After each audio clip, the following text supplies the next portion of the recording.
চাষি ও তার দুই মেয়েরা। নমস্কার। গল্প পাঠে আমি অঞ্জনা চক্রবর্তী। এক চাষি ছিল, দুই মেয়ে। তাদের একজনের বিয়ে হয়েছিল এক ফুলমালির সঙ্গে, অপরজনের এক কুমোর বাড়িতে। বিয়ের অনেক দিন পরে একবার চাষি মেয়েদের বাড়ি চলল তাদের খোঁজ খবর নিতে। ফুলমালির বাড়িতে এলে মেয়ে তাকে খুব আদর যত্ন করে ঘরে নিয়ে বসালো। চাষি মেয়েকে জিজ্ঞেস করলো, হ্যাঁ মা, তোরা কেমন আছিস? খবর সব ভালো তো? মেয়ে বলল, হ্যাঁ বাবা, আমরা বেশ ভালোই আছি। অসুবিধা যেটুক বলতে, তোমার জামাইয়ের এখন খুব চিন্তায় দিন কাটছে। চাষি বলল, কেন কেন, জামাইয়ের আবার কি হলো?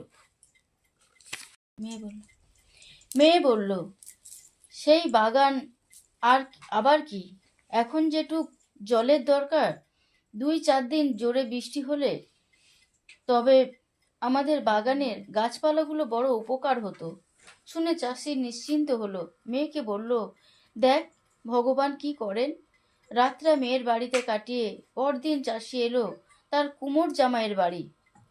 মেয়ে বাবাকে খুবই আদর যত্ন করে খাওয়ালো দাওয়ালো। এক সময় চাষি মেয়েকে জিজ্ঞেস করলো, হ্যাঁ মা, তোরা আছিস কেমন? খবর সব ভালো তো? মেয়ে বলল, তোমার আশীর্বাদে আমরা খুব ভালো আছি বাবা।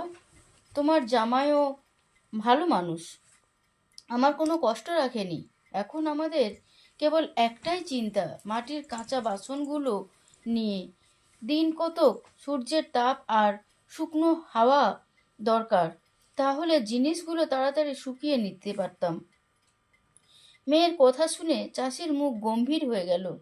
বাবাকে চুপচাপ থাকতে দেখে মেয়ে বলল, কি হলো বাবা, তুমি হঠাৎ অমন মুখ ভার করলে কেন?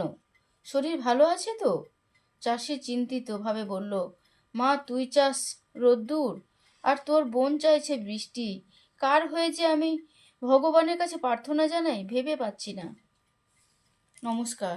নীতিকথা, একই সময়ে সম্পূর্ণ বিপরীত দুটি কাজ করতে গেলে কোনো কাজই সফল হয় না।